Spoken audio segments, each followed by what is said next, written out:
Saat Ani melangkah, dia tersengaja menginjak lantai yang basah. Waduh, sampai becek begini. Kayaknya pertarungannya seru, batin wanita itu. Ia pun melanjutkan langkahnya tersebut. Sebelum menutup pintu, Ani menggoda Risa. Non, kalau mau ganti spray ada di lemari kanan atas ya. Siapa tahu kasurnya basah, ucapnya. Kemudian dia segera menutup pintu. Welcome, enjoy your time. Assalamualaikum, selamat datang untuk pendengar baru dan terima kasih untuk yang masih setia dengan cerita ini.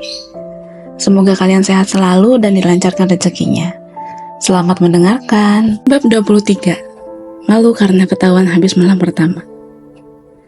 Jantung Risa terasa hampir meledak. Dia malu setengah mati karena ketahuan oleh Siti. Aduh, gimana ini? Gumam gadis itu panik. Bagas heran melihat reaksi istrinya itu. Gimana apanya? Tanyanya santai. Itu tadi Mbak Siti lihat saya begini.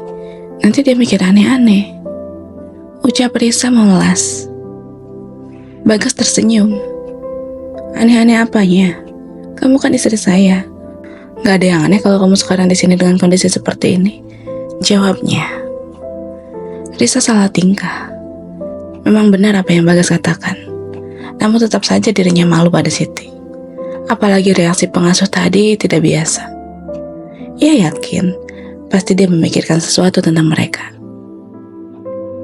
Tapi saya malu, Mas, ucap gadis itu sambil menunduk. Bagas menghela napas.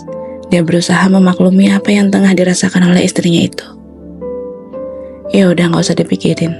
Saya yakin dia juga pasti ngerti kok, jawab pria itu. Risa pun hanya bisa pasrah. Semuanya sudah terlanjur. Dia tidak bisa apa-apa lagi.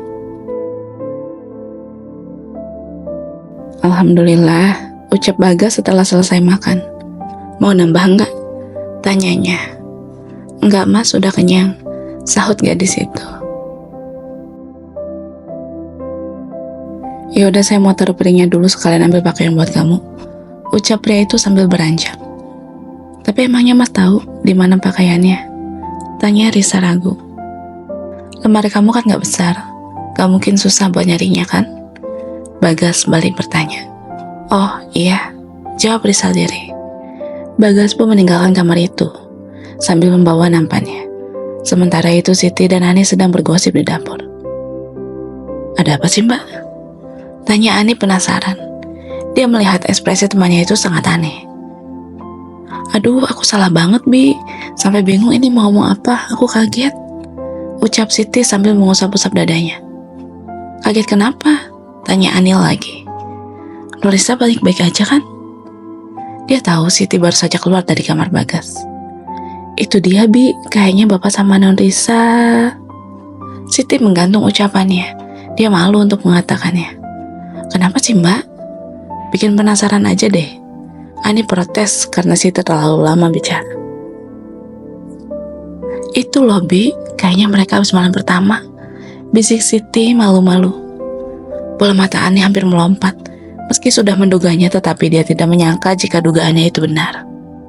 Serius? Tanyanya. Siti menganggukkan kepala dengan cepat. Iya, aku aja masih deg-deg nih, malu banget lihatnya, jawab wanita itu. Ani mengelum senyuman. Dia senang sekali karena ternyata hubungan mereka sudah ada peningkatan. Padahal tadi pas baru nyampe rumah, kayaknya mereka lagi gak akur ya Mbak. Emang benar kata orang, kalau suami istri lagi berantem itu bisa diselesaikan dengan kepala dingin. Hehehe, ucapannya sambil terkekeh.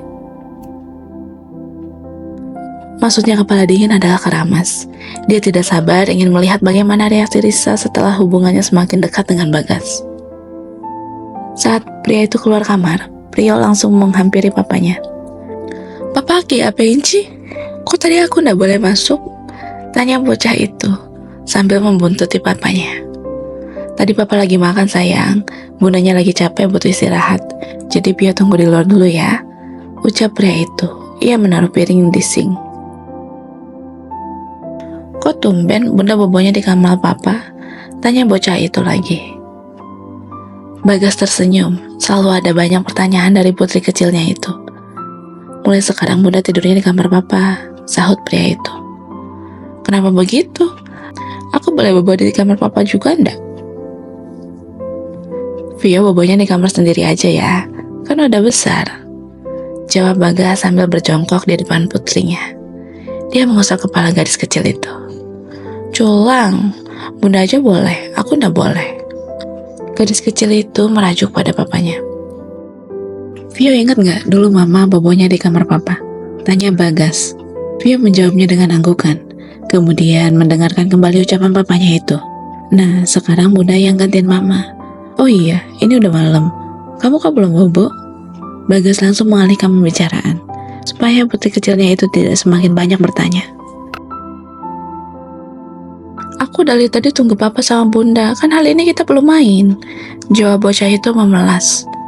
Bagas jadi merasa bersalah pada putrinya itu. Maaf ya sayang, tadi papa sama Bunda lagi ada urusan, jadi gak bisa main sama Vio dulu. Papa janji besok kita main sama-sama, oke? Bener ya, gak bohong kan? Vio seolah tidak percaya dengan janji papanya itu. Bener dong sayang, masa papa bohong? Ya udah sekarang kamu bobo dulu ya, papa juga mau istirahat.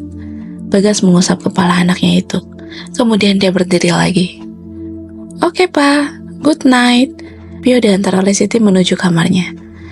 Biasanya Risa yang akan menemani dia sebelum tidur. Namun saat ini kondisinya tidak memungkinkan. Oh iya Bi, jusnya udah jadi? Tanya Bagas. Udah pak, ini jusnya, sahut Ani sambil menyodorkan 2 gelas jus buah dalam satu nampan. Kalau begitu tolong antar ke kamar saya ya.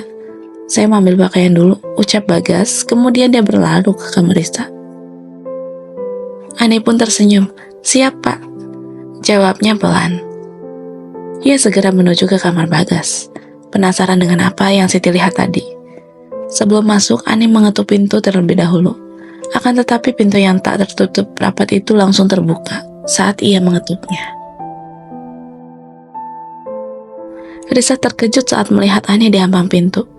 Bibi, ucapnya panik. Non, Ani pun jadi salah tingkah. Ternyata apa yang Siti katakan memang benar. Kamarnya sangat berantakan dan Risa terlihat kusut. Ini, Bapak nyuruh saya nganter jus buat Non, jawab Ani kikuk. Mas Bagas kenapa nyuruh Bibi sih? Kan aku jadi malu, batin gadis itu sambil melamun. Permisi ya Non, ucap Ani sambil melangkah masuk ke kamar itu. Entah apa tujuan Bagas menyuruhnya masuk ke sana, namun sepertinya dia memang sengaja. Ani menaruh nampan itu di meja samping Risa. Ini diminum jusnya Non, biar seger, ucapnya dengan nada menggoda.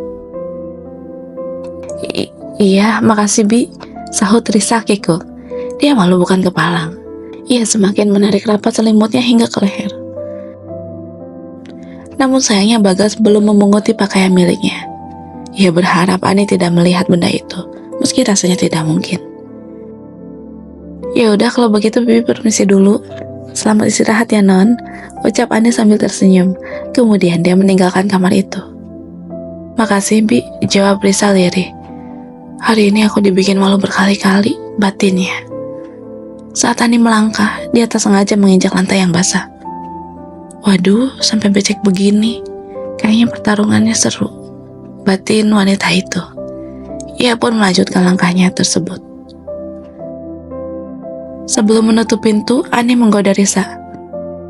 Non, kalau mau ganti spray ada di lemari kanan atas ya, siapa tahu kasurnya basah, ucapnya, kemudian dia segera menutup pintu.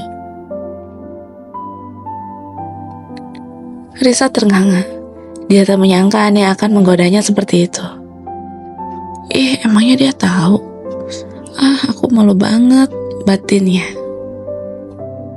Dia langsung menutup wajahnya itu dengan selimut. Jusnya udah Bi, tanya Bagas saat berpapasan dengan Adi di depan pintu kamarnya. Sudah Pak, ada perlu lagi nggak Pak? Ani balik bertanya. Enggak Bi, Bibi istirahat aja, terima kasih ya, sahut Bagas. Oke Pak, selamat istirahat, jawab Ani. Dia pun berlalu ke kamarnya. Setibanya di dapur, Ani langsung mengambil ponselnya. Kemudian dia menghubungi seseorang. Halo Bi, ada apa malam-malam begini telepon? Ternyata orang yang dihubungi oleh Ani adalah Asti. Bu, ada kabar baik, ucap Ani dengan begitu semangat. Kabar baik apa? Asti jadi penasaran. Bapak sama Non Risa udah jawab Ani sambil tersenyum. Ternyata itu tujuan Bagas menyuruhnya masuk ke kamar. Dia tahu bahwa asisten rumah tangganya itu sering melapor pada mamanya. Serius, Bi? Asti senang mendengarnya. Iya, Bibi jamin 1000%, Bu. Tadi saya lihat dengan mata kepala sendiri. Pokoknya hebat banget deh. Bapak juga udah mulai perhatian ke Non Risa. Barusan Bapak minta saya buatin jus untuk istrinya. Tutur Hani. Alhamdulillah, saya senang banget dengarnya, Bi. Saya juga senang, Bu. Akhirnya hubungan Bapak sama Non Risa udah ada kemajuan. Sebentar lagi kayaknya Ibu bakalan dapat cucu baru nih, goda Ani. Amin.